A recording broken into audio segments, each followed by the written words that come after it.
Hong Kong is home to a culinary icon, dim sum. These bite-sized dishes are traditionally eaten with tea and at breakfast or lunch, but always with plenty of sauce. And with over 1,000 different types of dim sum, there are plenty to choose from. Dim sum is a cuisine steeped in a rich cultural tradition. But we wanted to find out how dim sum is evolving in the 21st century. So we went out into Hong Kong, the spiritual home of dim sum, to meet 4 people who have been finding unique inspirations from this culinary icon.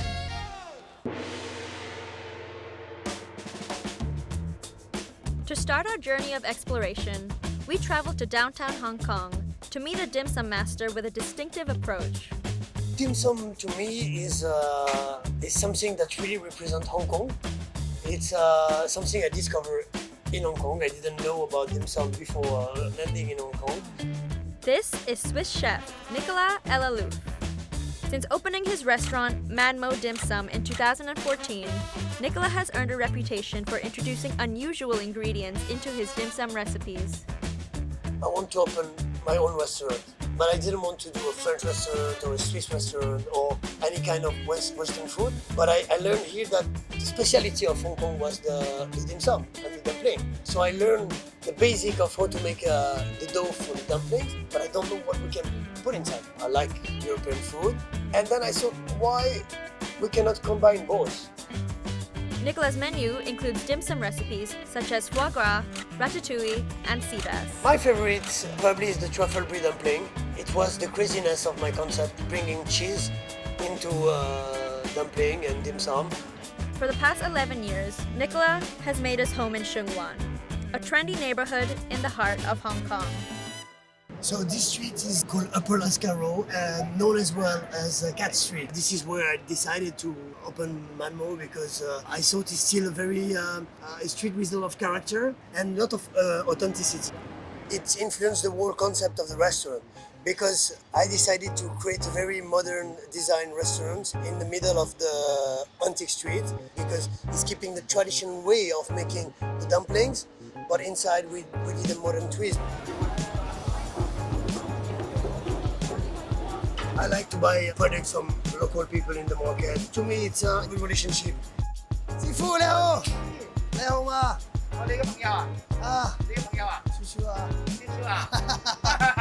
Some of my staff, they introduced me to this guy. He's bringing me all the products to my restaurant. I really like to support him and to work with him, even though he doesn't speak a word of English. My Chinese is very little. We interact like this. And we've been working together for a long time. So it's interesting as well to support the small reseller here in the market. And they know me, we have a good relationship. Bye-bye. Bye-bye. Becoming a dim sum master is no easy task. It requires a delicate touch and years of practice. When I asked my dim sum Sifu, my dim sum master, I want to learn how to make the dumpling. For 3 weeks, he asked me to make the dough by hand, no machine, because this is the tradition. My goal is to try to have a uniform cylinder. When I'm satisfied with this, it's good enough. Then I'll take it in the hand. I will try to take 10 grams. And then you need to feel it. So this one is probably 10. To me, every day is different. When you're in a good mood and you have a good feeling, then you can make very beautiful dumplings. When you know exactly how to make the dumplings, then at that time, there is no more techniques. What my dim sum Sifu told me is just with your heart. And what is funny is that dim sum means touch your heart, or little touch of heart. Dim sum is an art. You can only know if you've done a beautiful dumpling at the end. Traditionally, there are 2 key ingredients used by chefs to make dim sum. If you take out MSG and chicken powder and you talk to a very traditional Chinese chef, they would say that you're almost tying up both their hands. Just a stone's throw away from Manmo Dim Sum is Larry Tang, Larry is the co-founder of a socially conscious brand, Famaland. His restaurant, Sohofama, promotes healthy living and eating. So back in 2011, 2012, a lot of people around me were getting sick. All of them were diagnosed with different types of cancer. I just thought I can create the most impact in creating more healthier and more sustainable food. Part of Larry and his team's unique approach to dim sum is to use ingredients from traditional Chinese medicine. We have this belief that food is your medicine, and also we are what we eat. So this is what we call the flu fighter soup. So it's designed by our traditional Chinese doctor. The main ingredient that helps your lungs, it's this piece of dry crocodile meat. It's also very good for your throat. And we usually pair it with like chrysanthemum flower tea. So that goes quite well with it. We're trying to go back to the original way of cooking before all the chemicals are used. Larry works with Jackie Faulkner, a Hong Kong-based forager and permaculture farmer. Now we're going to chains. They're our traditional Chinese medicine clinic partners. They're off to get some advice on what ingredients to use in their upcoming winter menu. Gigi Nian is a traditional Chinese medicine practitioner. I choose some of the black color herbs. You see the black goji, the mulberry, black beans, and walnuts, longan. Everything here is related to winter. In traditional Chinese medicine, the color and characteristics of ingredients correspond to the different seasons. What's the difference between Korean ginseng and the other ginseng? Yeah. Korean one, we always recommend to do it in the winter because the hot nature is stronger than the other ginsengs. So for the longan, it calms the mind. We get our information from TCM first, and then we'll go to Jackie, and Jackie goes to the farmer. And then we'll do a few tastings and make sure everyone's happy with the flavor. What were those things that you think we can source locally? everything? Yeah. Longan, goji, the walnuts, I'm not sure that's the only one. We try to source locally when we can. If there's a local alternative, we'll choose that. There's less packaging, less plastic packaging, we'll choose that first. And so we work with nutritionists and traditional Chinese doctors. So that combines everything and form our food concept. For us, this is what we tell our team all the time. If you put food in people's mouth, you are directly impacting their health.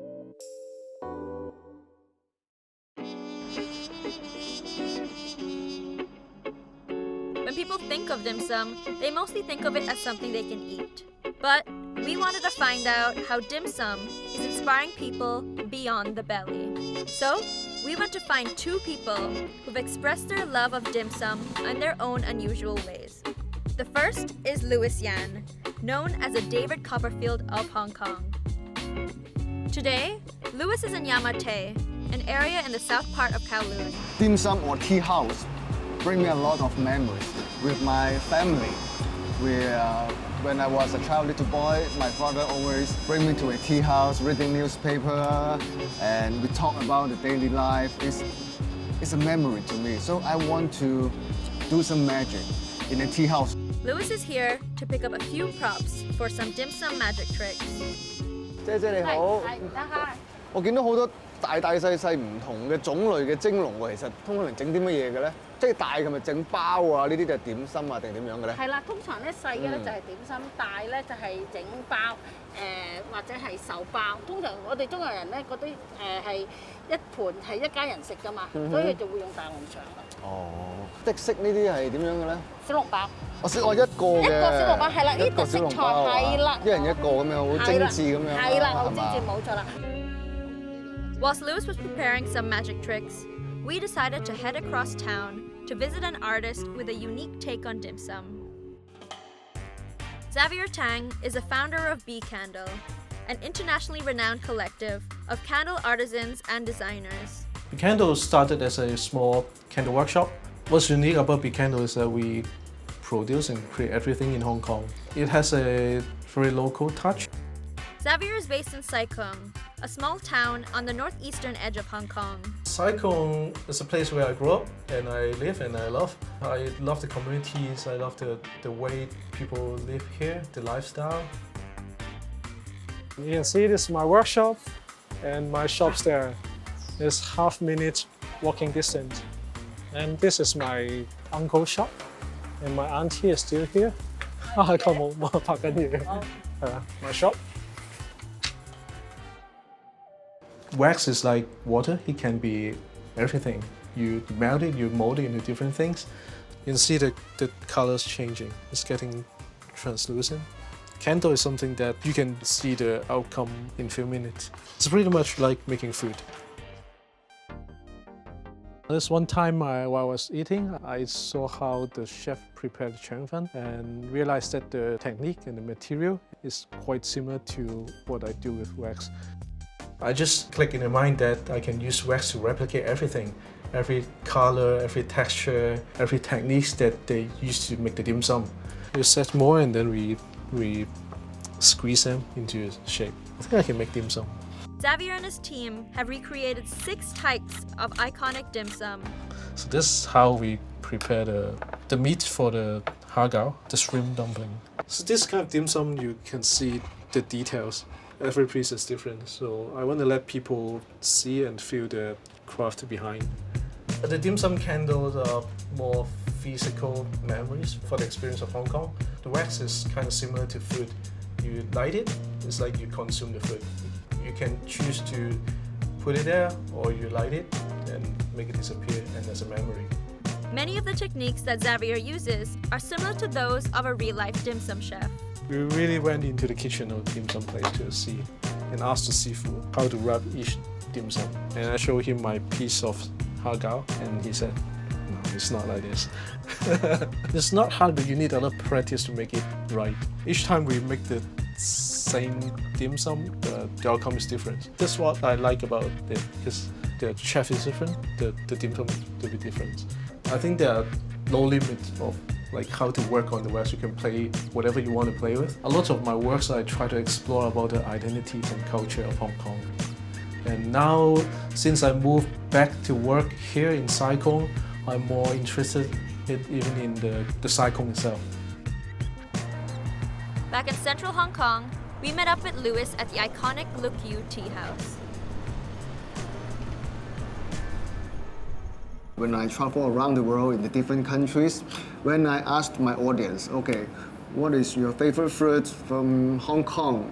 90% they will say, okay, dim sum, char siu bao, xiao mai, something like this. So I think dim sum represents Hong Kong, is connected.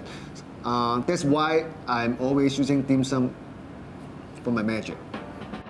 With the 87-year-old Look You Tea House as a backdrop, Louis is about to perform some of his famous dim sum magic. 呢度有包茶葉，頭先倒燒出嚟啊！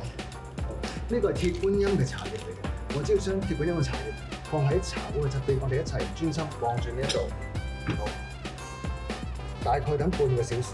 講笑，你望住，你會見到我數1、2、3之後，你發覺手上面嘅茶葉咧會冇咗，咁個茶葉成分就會走咗過去。係啦，小朋友講得啱，佢變咗色喎。但係我哋呢個魔術最緊要咧，唔係將佢變色，係真係將呢啲水變做真正嘅茶小朋友試一試。真係茶嚟㗎係嘛 ？OK， 飲茶啦 ，thank you。A dim sum is not only a meal, it's a connection, relationship, and communication between us. I love char siu bao. When I travel around to perform, I think I have my own responsibility to bring the culture of Hong Kong to share to the world. Ladies and gentlemen, I love char siu bao.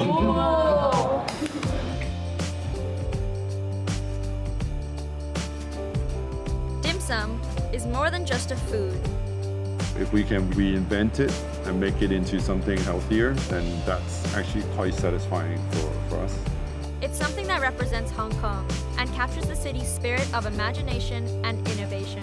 There's a lot of tradition that's happening around, but maybe our pace of lifestyle is too intense, too quick. People never stop and slow down to notice what's behind the things around them. if you want to make something new and innovating, you need always to start by the tradition and the knowledge.